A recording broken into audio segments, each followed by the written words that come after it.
ധീരതയോടെ നയിച്ചോളൂ, ധീരതയോടെ നയിച്ചോളൂ. മൂവാറ്റുപുഴ പിന്നാലെ,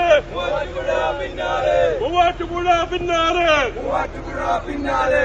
വീര വീര കൊള്ളാട, മൂവാറ്റുപുഴയുടെ നേതാവ്, മൂവാറ്റുപുഴയുടെ നേതാവ് ധീരതയോടെ നയിച്ചോളൂ. അഭിവാദ്യങ്ങൾ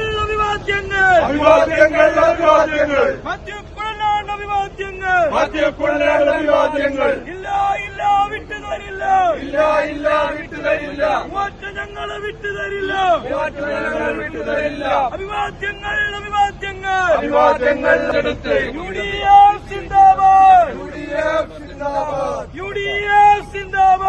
UDF സിന്ദാബാദ്,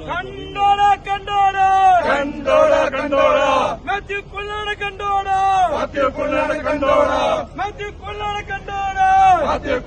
കണ്ടോടാ.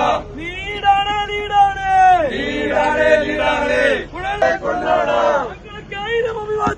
അങ്ങേക്കായിരം അഭിവാദ്യങ്ങൾ. കണ്ടോടാ ഞങ്ങളുടെ നായരെ കണ്ടോടാ.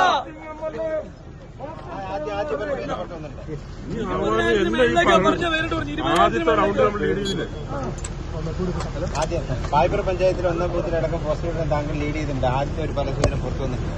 തീർച്ചയായിട്ടും അങ്ങേയറ്റം സന്തോഷകരമായ ശുഭകരമായ സൂചനകളാണ് ഞങ്ങൾക്ക് ലഭിക്കുന്നത്. അത് എണ്ണി തുടങ്ങിയ ആദ്യത്തെ ബൂത്ത് മുതലുള്ള ലീഡ് കാണുന്നുണ്ട്. ഇപ്പോൾ ഞാൻ ആദ്യത്തെ റൗണ്ട് കഴിയുമ്പോൾ 1800ഓളം വോട്ടിൻ്റെ ഭൂരിപക്ഷമുണ്ട്. സ്വാഭാവികമായിട്ടും ഞങ്ങൾ നേരത്തെ പറഞ്ഞ മാതിരി ഞങ്ങൾ തികഞ്ഞ ആത്മവിശ്വാസത്തിലാണ്. തീർച്ചയായിട്ടും നല്ല വിജയം മൂവാറ്റുപുഴയിൽ ഉണ്ടാകും എന്നുള്ളൊരു സൂചനയാണ് ഇപ്പോൾ കിട്ടുന്നത്. ദൈവാനുഗ്രഹിച്ച് അതിന് മാറ്റം ഉണ്ടാവാൻ സാധ്യതയില്ല. കേരളത്തിൽ തന്നെ UDF ലീഡ് ചെയ്യുന്നുണ്ട്. UDFിന്റെ ലീഡ് ഇനിയും വർദ്ധിക്കും. നമ്മൾ ആകാംക്ഷയോടെ നോക്കുന്ന അതാണ്. ഒരു ആധികാരികമായ അഭിമാനകരമായ വിജയത്തിലേക്ക് UDF. ഇത് പലതരത്തിൽ മിന്നിമറിയുന്ന ഫലസൂചനകളുടെ ഒരു ട്രെൻഡ് കേരളത്തിലുണ്ട്.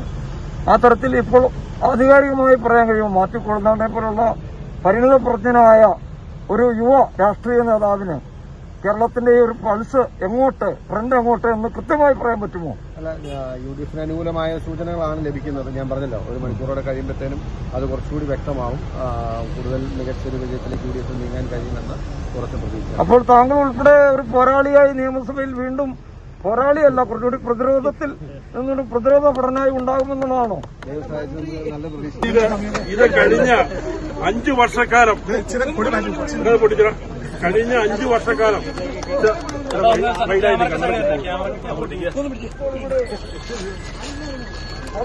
മൂവാറ്റുപുഴ CPM ഏരിയ കമ്മിറ്റിക്ക് ഉള്ളതാണ്. കഴിഞ്ഞ 5 വർഷക്കാലം മൂവാറ്റുപുഴയിലെ CPMകാർ ഈ കുഴലപ്പം വിതരണം ചെയ്ത് ഞങ്ങളുടെ MLA കളിയാക്കിക്കൊണ്ടുവന്നു. ഇനി ഞാൻ ആ CPMന്റെ ആളുകളോട് പറയുന്നത്, ഈ കുഴലപ്പം നിങ്ങൾ തിന്നേ പറ്റൂ.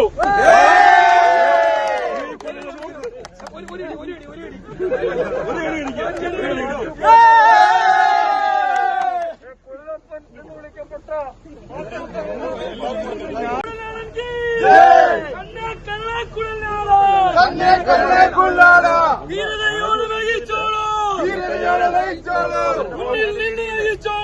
മുന്നിൽ നിന്ന് നയിച്ചോളൂ.